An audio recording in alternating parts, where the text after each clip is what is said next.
doctor work for 9 months, 16 months, 19 months without getting paid. But you see how much kidnappers are taking from victims. My thing is, government will always say the next person.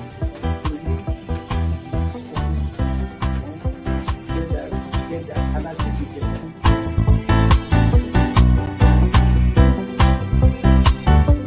The 3% for the oil producing community is too low. So it is support that is needed. And once you get the support, your airline people will blossom. This is Nigeria. You need to give people sense of belonging.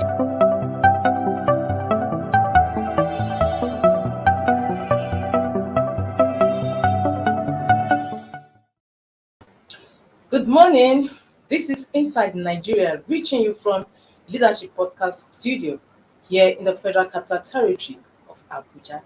My name is Winifred Ubebo, and it's my pleasure to anchor the program this Friday, this last edition of Friday, November 5th, 2021. And with me in the studio is an insider, a staff of Leadership Media Group. He's also a public affairs analyst, and his name is Paul Augustine Abu. Paul? Winifred, good morning. It's a pleasure to be here. My pleasure. Thank you so much for being here at short notice. So without wasting much time, we move over to the paper we have for review this morning. And of course, we always take off with our staple, Nigeria's most influential newspaper, and that is Leadership. Leadership today has on its cover, Finance Ministry budgets 130.5 billion naira for special interventions in 2022. Finance Ministry budgets 130.5 billion naira for special interventions in 2022. As Works Ministry allocates 2.3 billion for construction of classrooms. CSOs, that is civil society organizations, raised concerns over omnibus vote for non-specified projects infrastructure. That is from Leadership newspaper. Paul, what are your thoughts? My concern is for the budget, the 130.5 billion naira for special interventions in 2022. And that is why you can see clearly the concerns in quotes. Yes, raised by the civil society organization over this vote for non-specified project and infrastructure. It calls for questioning. What are you don't specify the project and it's in the budget. So it means that in the middle of the year or the beginning of the year or at any time, some certain projects will be allocated money. And that calls for concern. It doesn't give room for transparency. It calls for questioning. And that is why the civil society organizations are worried over this omnibus vote for non-specified projects. Yeah, it's really not specified. Because they said 2.3 billion for construction of classrooms. What type of classrooms? And I have some worries over Federal Ministry of Works building classrooms for 2.2 billion. Is it within their core mandate? Yes, that's to build the classrooms. Yes. We will call them Federal Ministry of Works. So I think that is supposed to be the responsibility of the Ministry of Education, exactly. Not Works. Works are supposed to be handling critical national infrastructure. And if it's for tertiary universities, we have TED fund. We have a TED fund. Yes. And I don't understand that 2.3 billion. What type of classroom? Is it for primary school? Is this for secondary school or for tertiary institution? They should be, all the details are a bit sketchy for me. Based on this headline, the details are sketchy. And it gives room for speculation.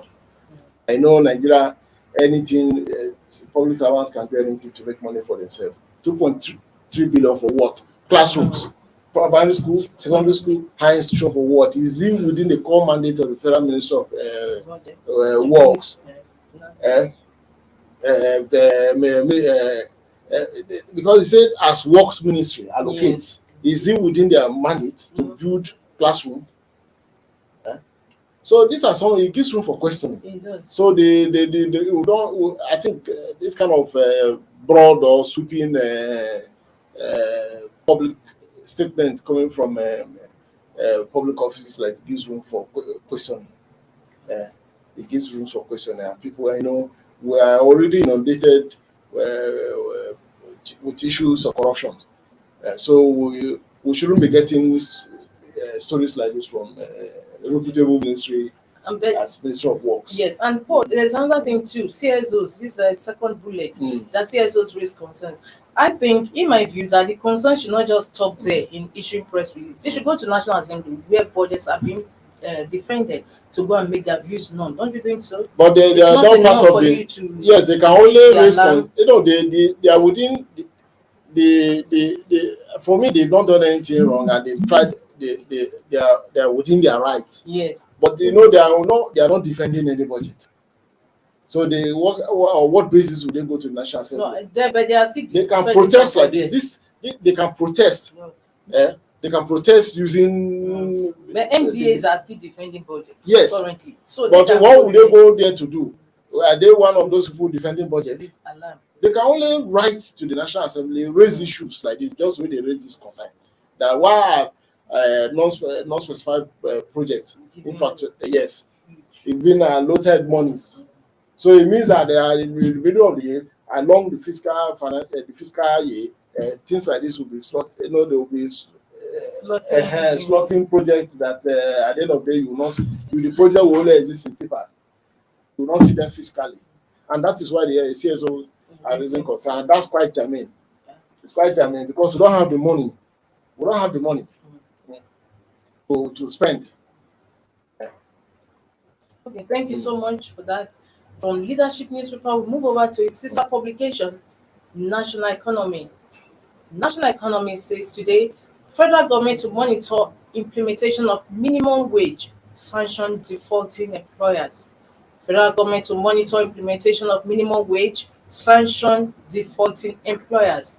Workers demand living wage, say 30,000 naira not enough. Workers demand living wage, say 30,000 naira not enough. This is funny. This is funny. We are going to monitor implementation of minimum wage. Are they going to monitor themselves? Have they implemented the minimum wage in all sectors of the public service, both public servants, civil servants, and the rest, the MPAs? And they said they are going to sanction defaulting employers. Who are the employers? The private sectors have been paying over 30,000 naira. They've been paying over 30,000 naira. So they are going to sanction themselves. Are they going to sanction themselves? And even the 30,000 naira is just does not take it doesn't take most workers home. Let alone bring them back to work. So is 30,000 enough with the cost of things around the country? How much is the bag of rice today? An average family of 4. Husband, wife, and two kids. With 30,000 enough? That is the reality. 30,000 is not enough, and the workers are right to demand for living wage, not minimum wage. Minimum wage. But if you have to look at it on that backdrop, it's not that most civil servants, like what you pointed out, with family, with children, yet they are still living large. Doesn't mean that most civil servants are cutting corners. Yes, indeed. It's something hidden, and there's something hidden. Both civil servants live beyond their means. Exactly. They live beyond their means. I've said it on this platform that a level 12 officer has 2 of his kids abroad schooling. What is the salary of it?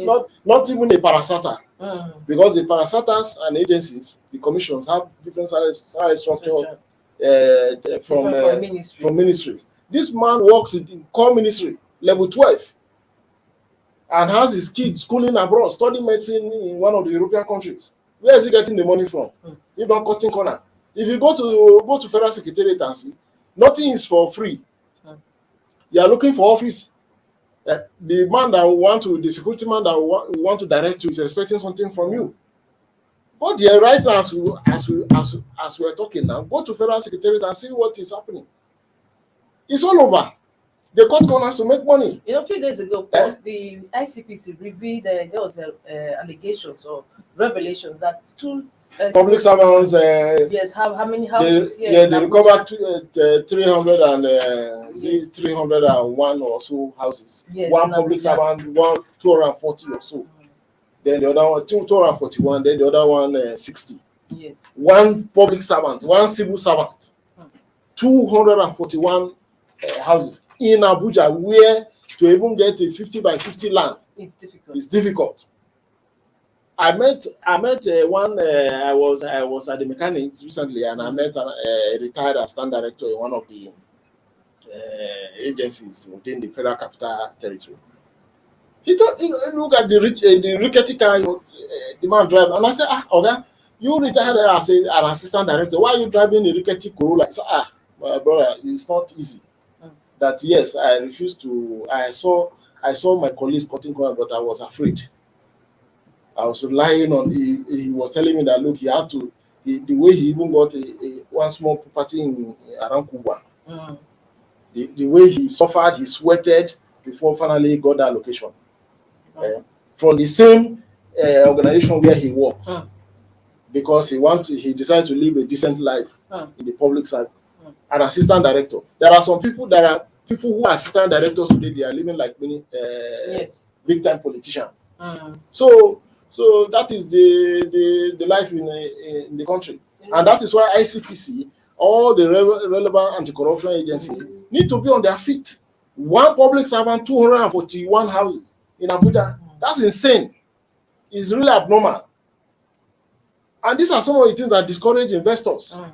How safe is our investment when one public servant we own 241 houses? That is the one recovered, because the word ICPC used was recovered. It means there are several houses that maybe perhaps he negotiated or he used proxy to own those properties. That is abnormal. It's really abnormal. And I said it on this platform that a permanent secretary in Nigeria for 35 years cannot own more than 5 houses. In a permanent secretary in federal ministry, not state, cannot own more than 5 houses in Nigeria. Let alone a public servant owning 241. That is highly abnormal. That is one case, and there are several cases, known and unknown. These are some of the issues.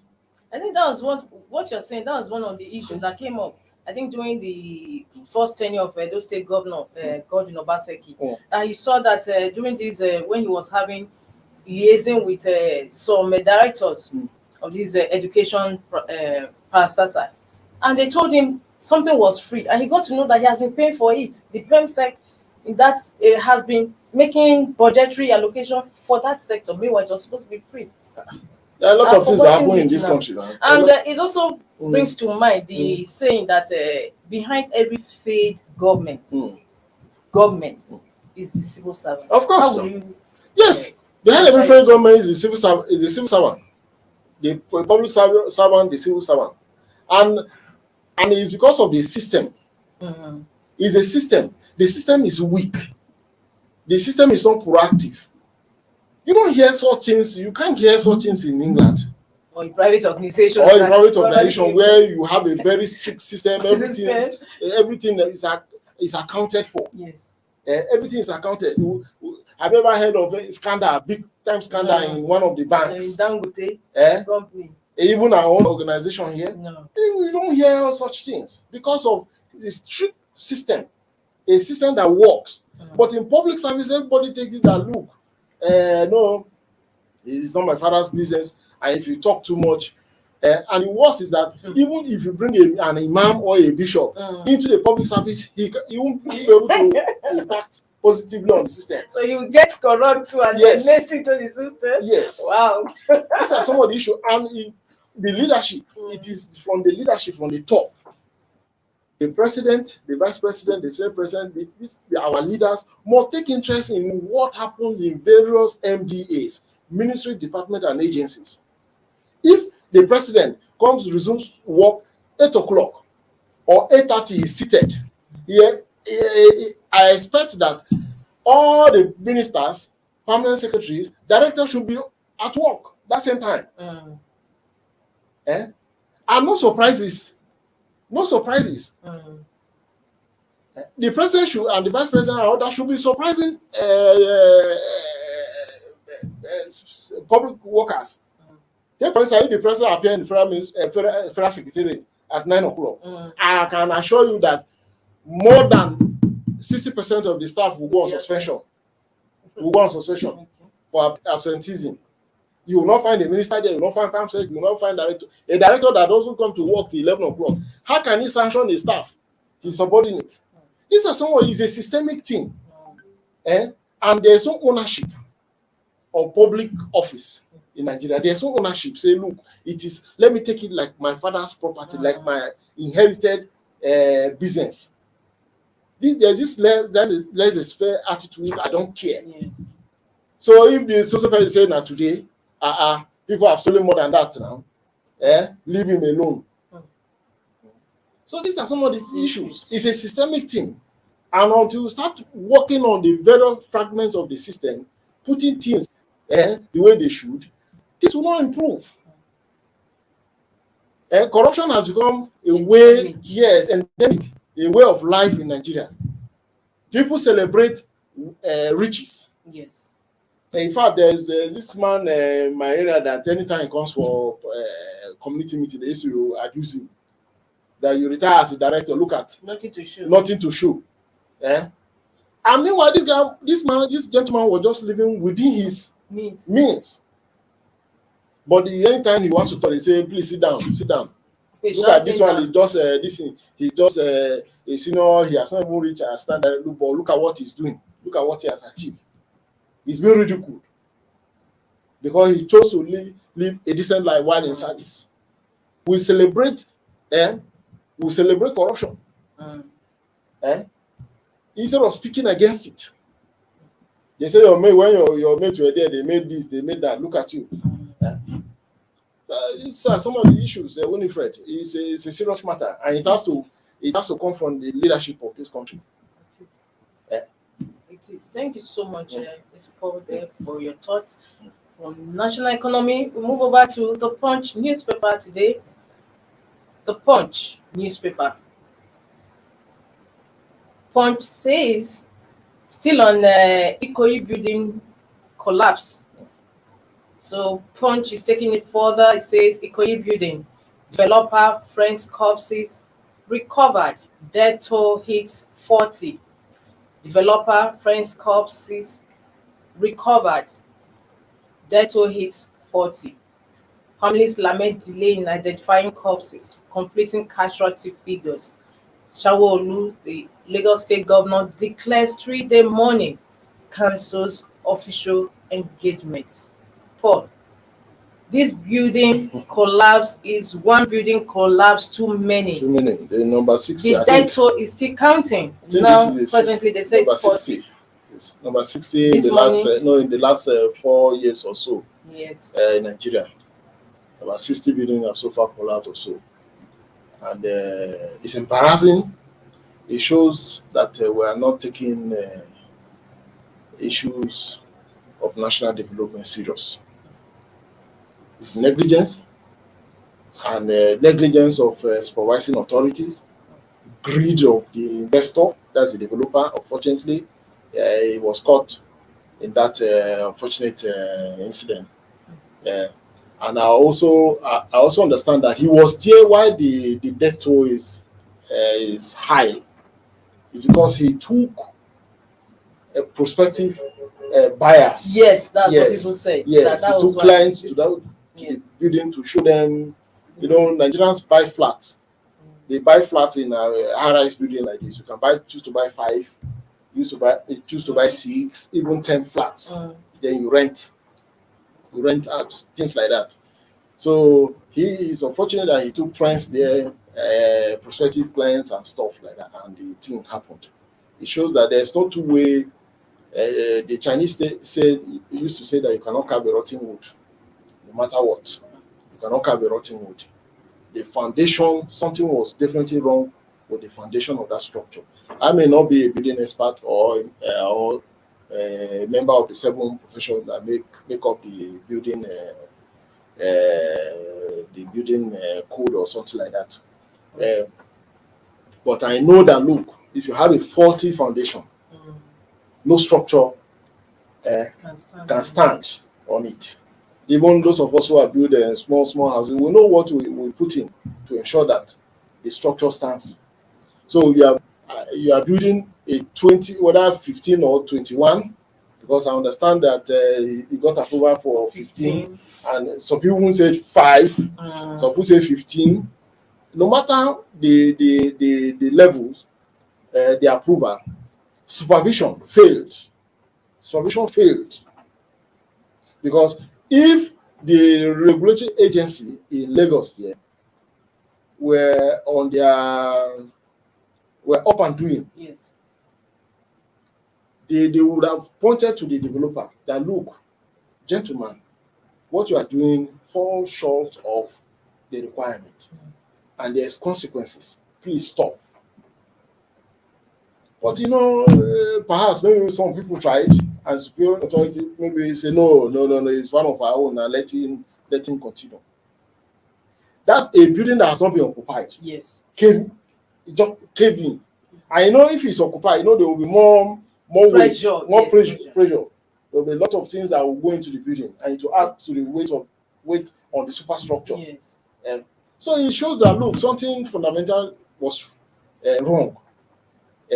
And that is why you see, for me, I keep on, if I'm analyzing anything that has to do with Nigeria, I always look at the image of the country. People will see us and say, especially investors who are planning to come, say, these people are not serious. How can a brand new building, 21 with 21 floors, just cave in?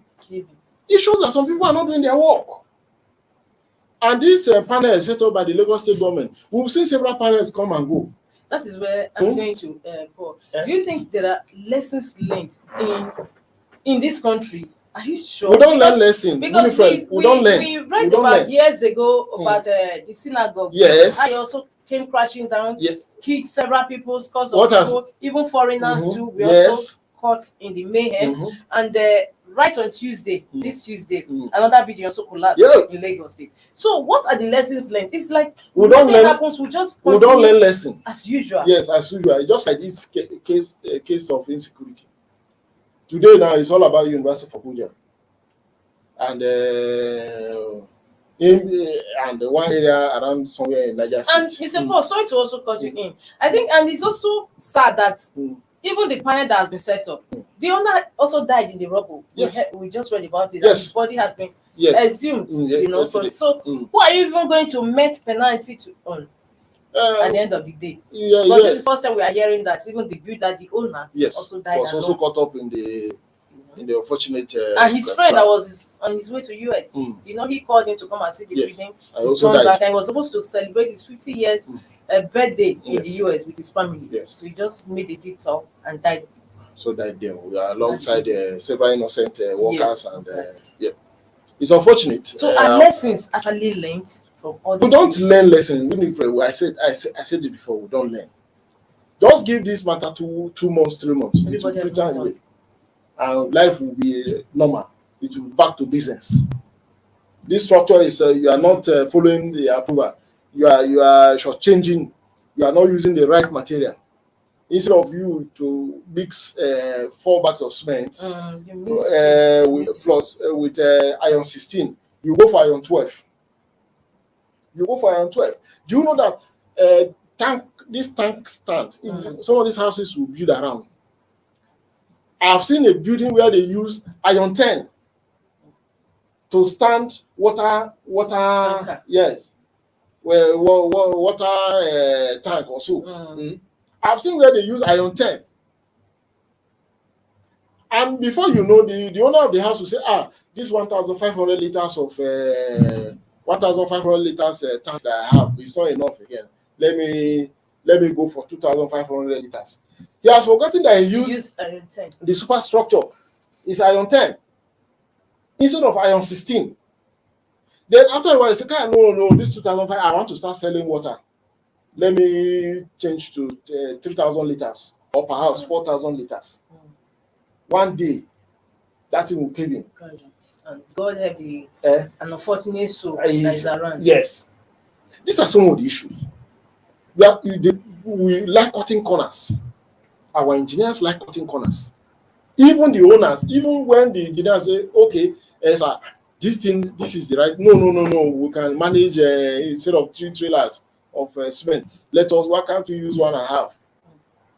Why can't we use 1.5, which is about 900 bags of cement? So okay, sir, you say so, I'll do it. These are some of the issues.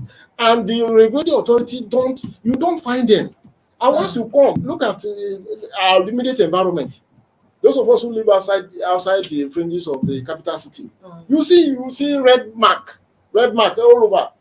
But that red mark is not for you to correct what the errors the urban development officials notice. It's for you to come and settle. Even right there, you can just settle.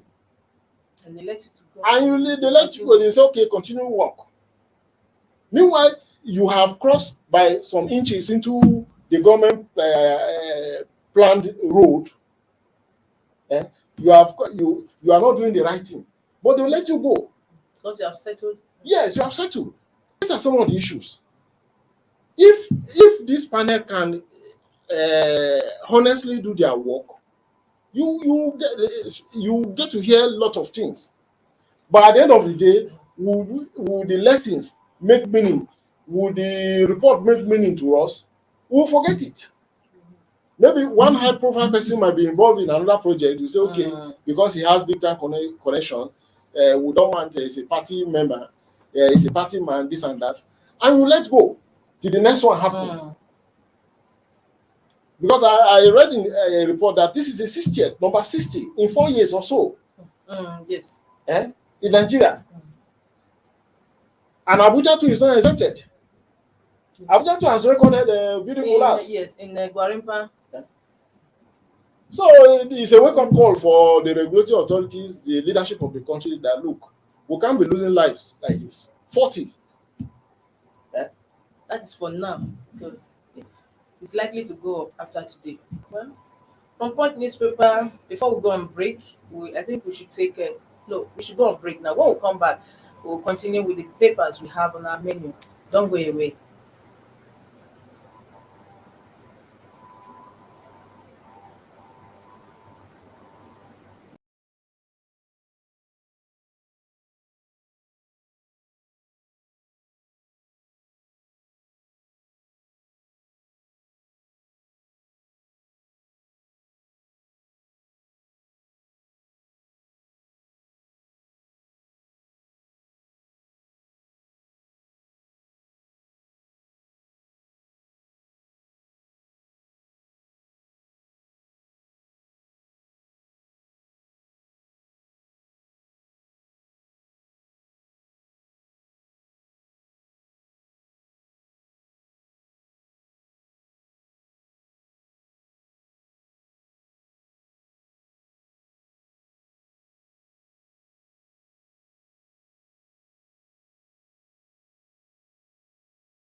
For sponsorship and advert placements, please contact 080-3688-6158. Last Word Leadership Podcast Studio. You have the last word.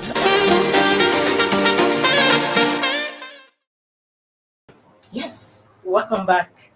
This is still Inside Nigeria, reaching you from Leadership Podcast Studio here in Abuja. I'm Winifred Ubebo, and I still have with me in the studio Paul Agbo. Paul Agbo is well-grounded public affairs analyst and, of course, the seasoned journalist. Paul, nice to have you here in our program. It's a pleasure. So going back to our menu, the next is Nigerian Tribune. Nigerian Tribune says Anambra poll, IPOB cancels sit-at-home order. Uba, Ozigbo, Soludo, others sign peace accord. IGP, Inspector General Police, restricts vehicular movements. Anambra poll, IPOB cancels sit-at-home order. Uba, Ozigbo, Soludo, others sign peace accord. IGP restricts vehicular movements. That is just a day. It's few hours, less than 24 hours.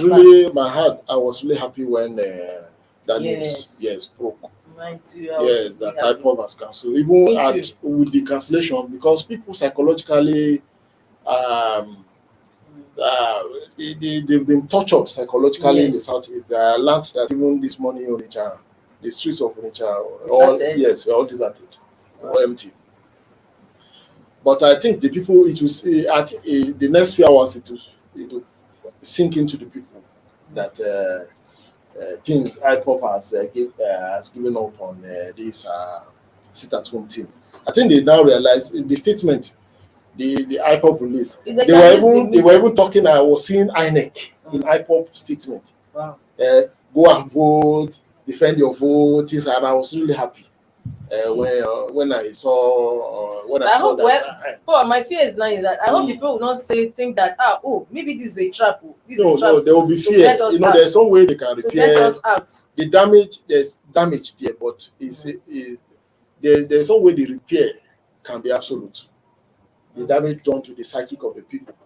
The repair cannot be absolutely 100%. Although it will just boost the number of voters that will come out. Already, some of them have traveled. Some traveled to Were, some traveled to Enugu. Yes, some fled those big cities. Yes. Inewi, Onitsha, Oka, things like that. Those big towns in Anambra State. Some people have left those places because they say they don't want to be caught in the middle of any possible crisis. So, but this is a good thing.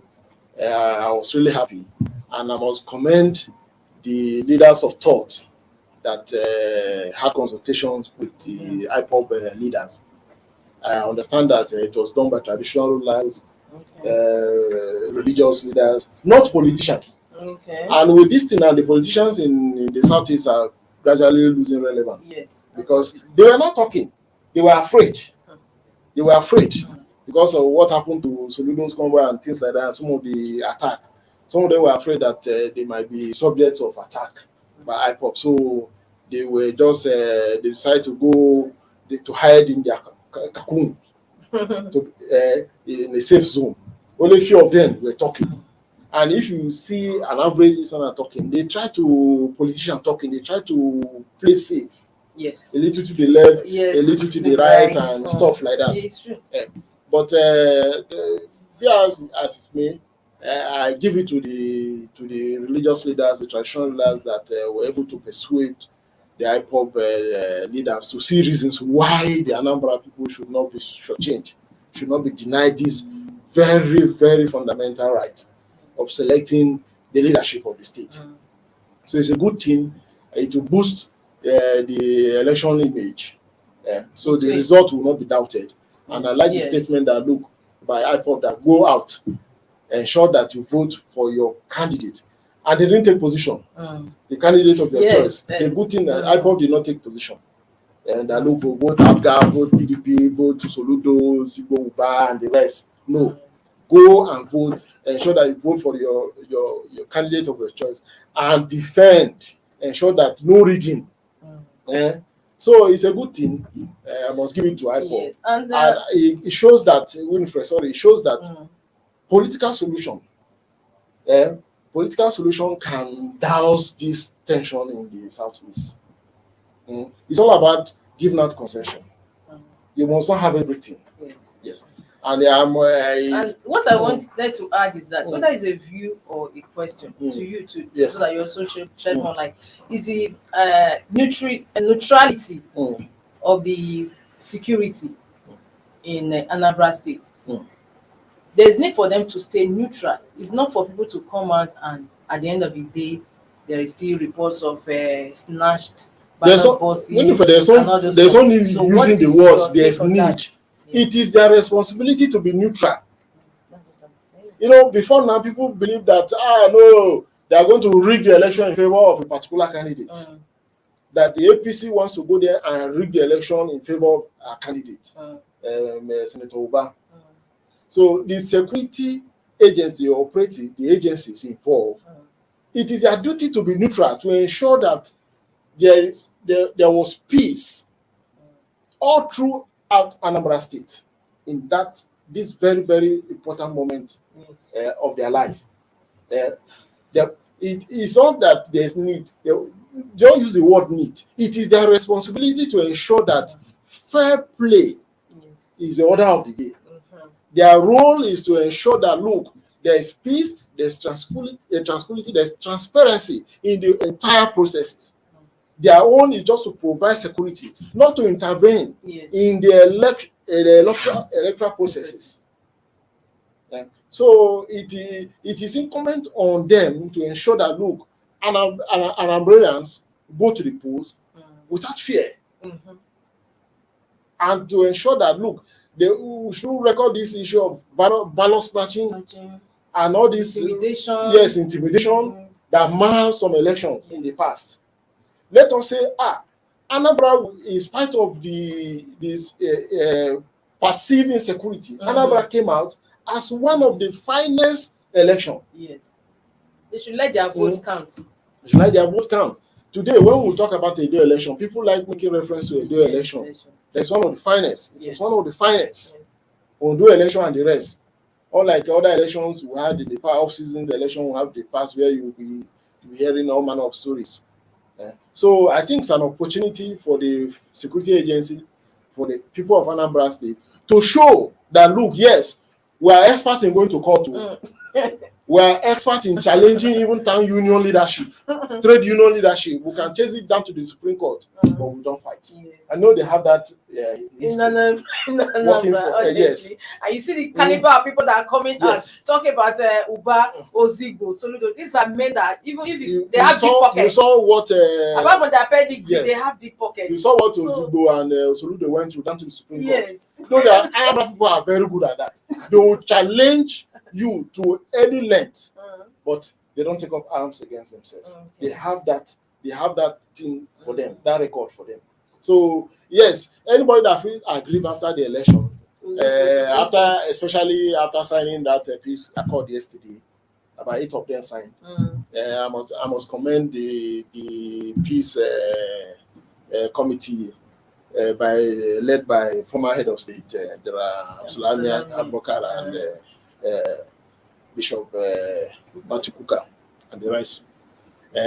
After signing that accord, if you feel aggrieved at the end of the day, you can go to court. But I know that Anambra people, no matter what, they don't fight themselves. Because from the record I have of the Anambra people, from town union issue, market association, youth association, they can go to court. They will challenge. Some people are not even interested in the leadership, but they will ensure that they sponsor somebody to bring their opponent down using the instrument of the court. So please, it's a call to the people of Anambra State that, look, show us once again this beautiful history you people have. So it's a good thing. And the security agencies, I think for now, they've done a pretty job. They've done a pretty job so far. Okay, thank you so much for that. Moving away from Nigerian Tribune, we are going to our last paper on the menu today, and that is Blueprint newspaper. Blueprint. Tension as government abducts 11 persons in Abuja, environ in 5 days. Tension as government abducts 11 persons in Abuja, environ in 5 days. And non-rider cases kidnapped in University of Abuja, Kwali 1, Suleja 4. Think out of the box, residents tell security operatives. Stop and search, worsening situation. No cause for alarm, say police. That is Blueprint newspaper. Poor tension. Honestly, we can't, many people can no longer sleep with their eyes closed today in Abuja, given what is happening, that kidnappers could actually find themselves into Uni Abuja and kidnap some persons. Paul, what is your take? We don't take this. We don't know that if your neighbor's house is on fire, you are not safe. It has been happening around the fringes of Abuja. Yes. In Tungamaje, just Tungamaje, which is just about 40 kilometers away from where we are now. In Tungamaje, in Kuje, especially in Peggy area of Kuje, Nabaji, in Kwali. Because I know the chief of Kwali, then the SO Kwali, complained that there's no day does not receive report of one kidnap or the other.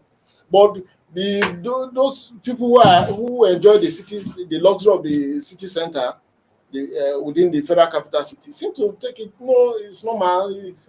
For some people, it's fairy tale. When they came to Suleja, kidnap around the Garaka area, the how do they call this? It's somewhere around the Madala axis. They kidnap people.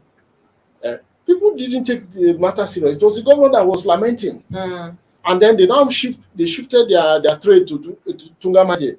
From Tungamaje, Anagada, and Giri, where the university quarters is located. It's just between just around 5 to 6 kilometers.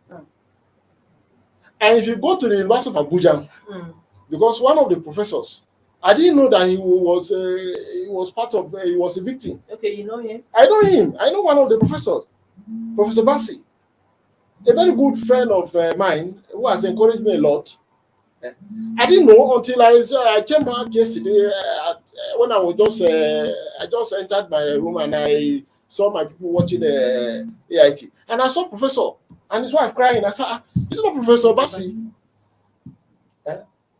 That's when I knew, because the moment the thing happened, the first person that came to my mind was Professor Bassi. I called his line.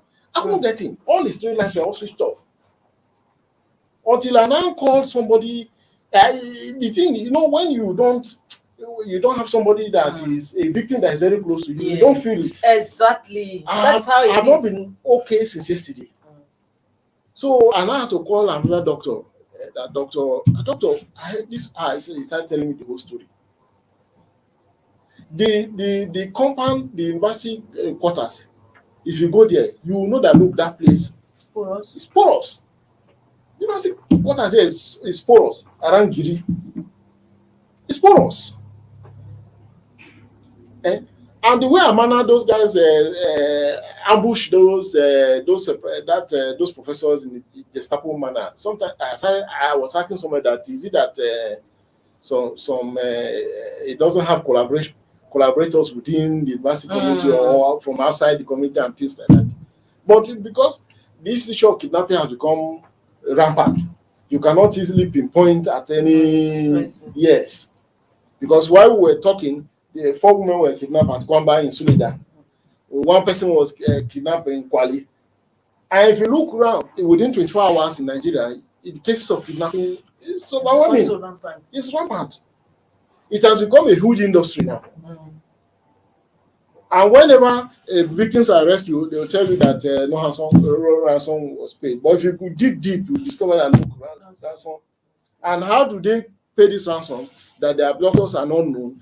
The kidnappers collect money and move on. Waiting for the next one to happen. Okay.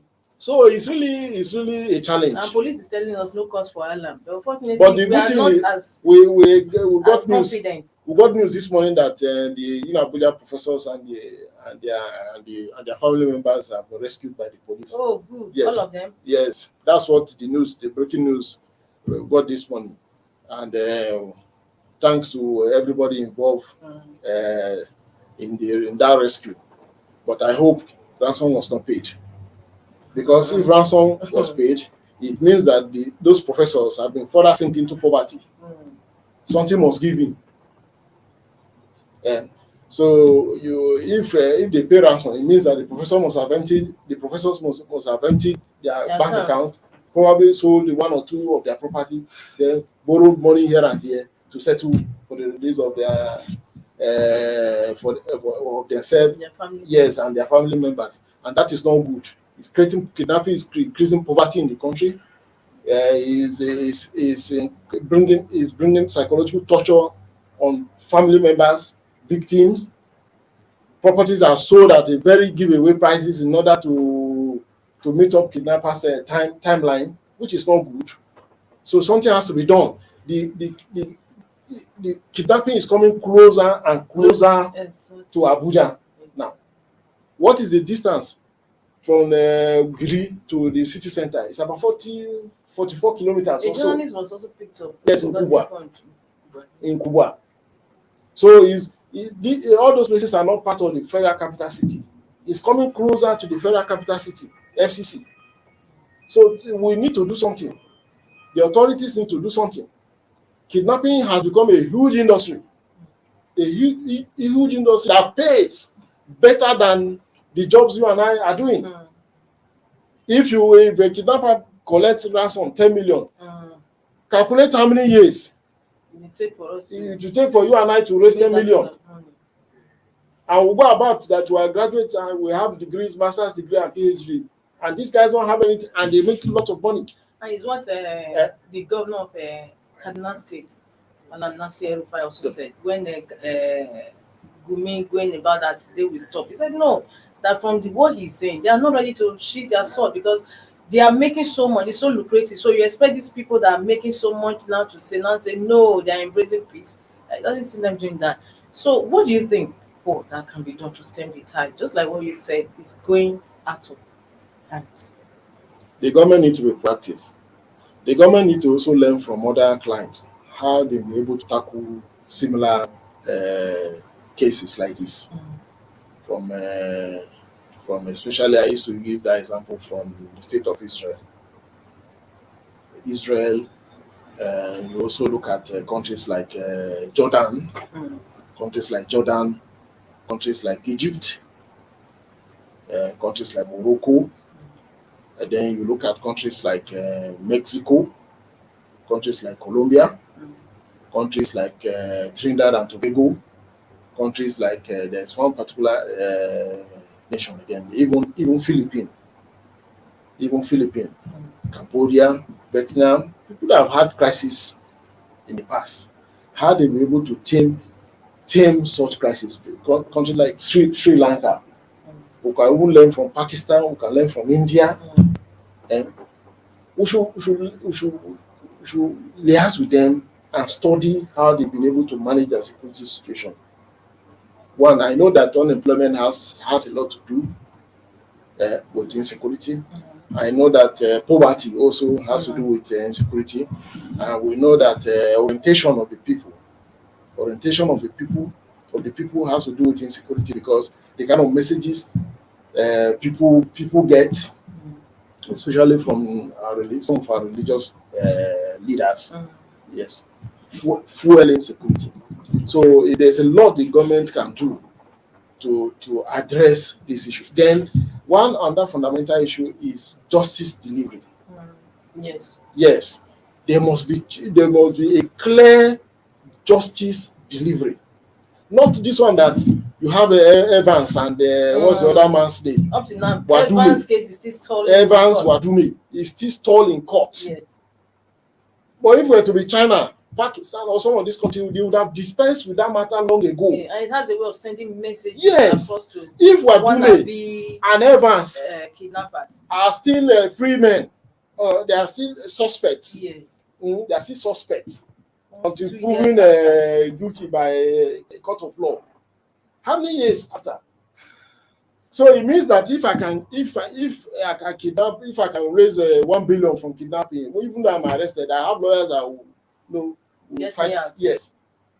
Yeah. So the justice delivery, the timeline, It's essential. yes, it's essential in sending message to these bad guys that look, you cannot terrorize a state Yes. and terrorize innocent people, because this is terrorism. Yes. If you coerce me into selling my house, selling my valuable property in order to get freedom, and that freedom is within my fundamental right. Exactly. I'm not asking government to give me food, but I'm only asking government to create an enabling environment, to create a safe corridor for me to operate, to do my legal business. Now that safe corridor is no longer there. No, that's safe. That same corridor is not there because government has failed or is failing to providing the necessary security for the citizen. So the leadership has to wake up. We don't have enough. It's obvious that we cannot police the entire country, and we are overstretching our security agencies. Yes. But government need to ensure that justice is served to whoever offends the law. Not that you arrest a bunch of kidnappers after 1 week, after the whole television show that these were arrested. The police do organize big press conference or then do the show, video show. You don't hear anything again. Nothing at all. Nothing at all. It must be seen that justice was served to X, Y, Z for kidnapping, this and that. Young people now see kidnapping as a means of livelihood. Yes. Easy way to making it. It's true. A young man went and arranged for the kidnap of his brother's daughter. Yes. For 800,000 naira. Even a housewife who wanted her husband kidnapped. It's just that luck ran out of her and the people he arranged. I was in Abuja when I got the call. That look, my friend who happens to he used to do one or two things for me, that his daughter has been kidnapped. I said, how? I rushed down to the police station back at home. They now told us that it's true, this and that. What helped us was that the young man, when he picked the little girl, he took her I think on a bike. Okay. Somebody saw him. Somebody said, I saw this guy now. So that is our question, from one question like that. So we now realize that he took the little girl to some lady's house, just about a few kilometers, and kept her there.